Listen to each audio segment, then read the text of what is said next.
Hello guys, I'm Steve. Welcome back to the channel. Welcome back to another video. If it's your first time stopping by the channel, hit that subscribe button. Trust me, you will not regret it. If you're a returning subscriber, as always guys, welcome back. At the bottom of the screen, you'll see my email address. If you guys want to drop off some type of material or any type of articles that you think can make a good story, or you got a story to tell yourself, by all means, talk to me and at the email address, and I do answer you guys back. Guys, listen. I want to talk about something today, and I got to give a shout out to WREG in Memphis. You know what I'm saying? Was it News Channel 3? Man, they be having stories, and it's like this situation with the Tyre Nichols thing. You know I have a lot of videos, more videos than anybody on YouTube, and I don't even live in the city. But it's like every time I think I can put this story on the shelf and go to some other stories that I have backed up, it seems like new things are coming out, or I've seen an article that, you know, a lot of you viewers didn't know, and this one is shocking to me. Supposedly, guys, you know, on this article I'm about to show you, this video, I'm going to show you from WREG, the 5 officers, the 3 in scene 2 that apprehended Tyre Nichols, you know, intercepted him, ran his tags and stalked him because they knew where he was going and rushed to head him off at the pass. That's why they got on him so quick, because it was dark out there, and a lot of us are wondering, like, you know, they didn't know where he was going. How did they catch him, you know, 100 yards from his house? And this video, guys, will explain it. Check it out. More insight into what happened during the arrest of Tyre Nichols. Good evening and thanks for joining us. I'm Greg Hurst. Hi, I'm Stephanie Skurlock. As we wait for the release of video footage to the public, we're hearing the police radio traffic that led to what his family describes as a brutal and heinous takedown of the 29-year-old. We are beginning our team coverage tonight with WREG's Shay Arthur. She is live after listening to those calls. And Shay, what did you hear? Hey, Greg. Hey, Stephanie. Well, really, you can hear those tense, those chaotic moments as this really starts to paint a picture as to what happened to Tyre Nichols that night that ultimately led to his death and the firing of 5 officers. Defenseless, a word used by attorneys to describe Tyre Nichols the night of January 7th during his encounter with Memphis police. It was savage. Oh, my God. Why? Where was the proportionality that is required in order for those officers to use that type of force? Force, his family's attorneys say, is shown in an independent autopsy, saying he suffered extensive bleeding caused by a severe beating, and that his observed injuries are consistent with what the family and attorneys witnessed on video of his fatal encounter with police. But until we see the video, new radio traffic from Broadcastify obtained by WREG gives us more insight into the moments surrounding the alleged beating. Memphis police say they initially pulled Nichols over for reckless driving around 8:30 the night of January 7th at East Rains and Ross Roads. His family says he was on his way home. The initial stop less than half a mile from his house. Keep in mind, this radio traffic only captures portions of what officers communicate with dispatch. You know, the Scorpion car pull over to East Range and Ross. You have one running on foot. An officer asks for a perimeter to be set up. Run that tag and see what the address. Officers realize Nichols lives close by. It sounds as if some kind of chase has started.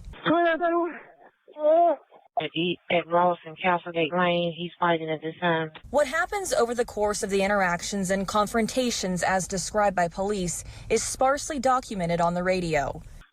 Okay, so was deployed as well.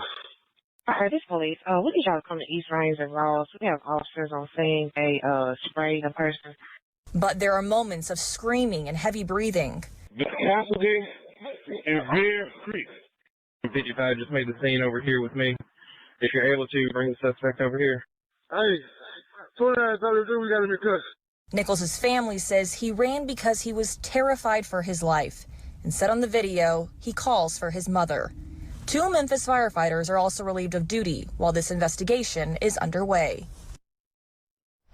And tonight, as far as that independent autopsy goes, attorneys say more information will be released. We're live downtown tonight. Shay Arthur, WREG, News Channel 3. Well, guys, that was the story right there. And to me, that right there is very intriguing, and it has a very serious clue in what happened and how they found him. Because, you know, we always wondering, hey, how fast, you know, how long did it take for them to catch him, and how far was he away from home? Guys, he was half a mile away from home. Can you believe that? Half a mile away, and then he got intercepted. Of course, they ran the license plate and figured out that the vehicle was close by, and assuming he would be there on his way home. And that's how they caught him. Because when he left, they had no clue. When you look down the street at the body cam that Preston Hempfield was wearing, it's like he disappeared into nothing. So he must have been jumping gates and going through side streets or whatever. They had no clue where he was.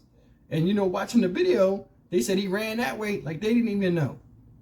And, man, damn, he covered a half a mile pretty quick, ground-wise. And that shows how terrified the young man was. And, I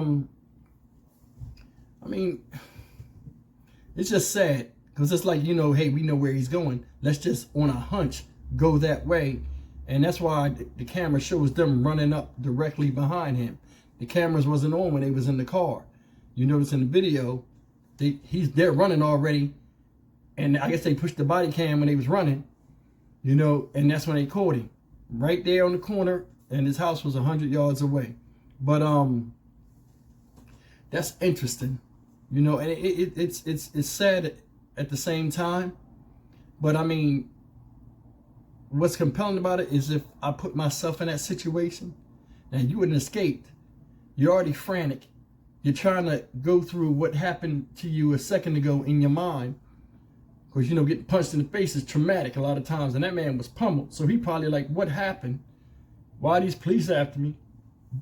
What did I do to deserve this?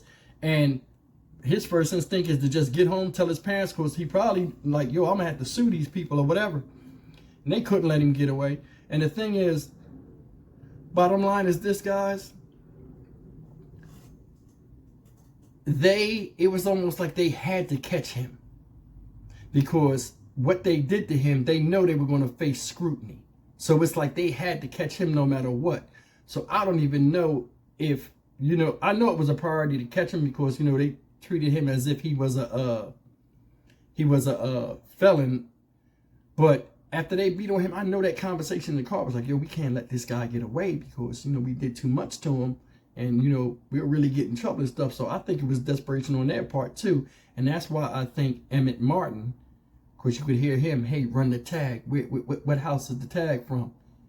Emmett Martin, that was his plan. Hey, we can't let this guy go because, you know, they pound caked on him. And they ain't trying to get no more write-ups and reprimands. But another thing is, you know, that if you watched the news clip I just showed you from WREG, after they caught him, right? In the other video I was talking about, where, you know, the EMS called and said, hey, we at the first location. And, you know, can you bring him over here? And Demetrius Haley and Tredarius Beaton was like, hell no, we ain't bringing him over there. Y'all come over there. We ain't bringing him over there. Did you hear him? Oh, we got him in custody.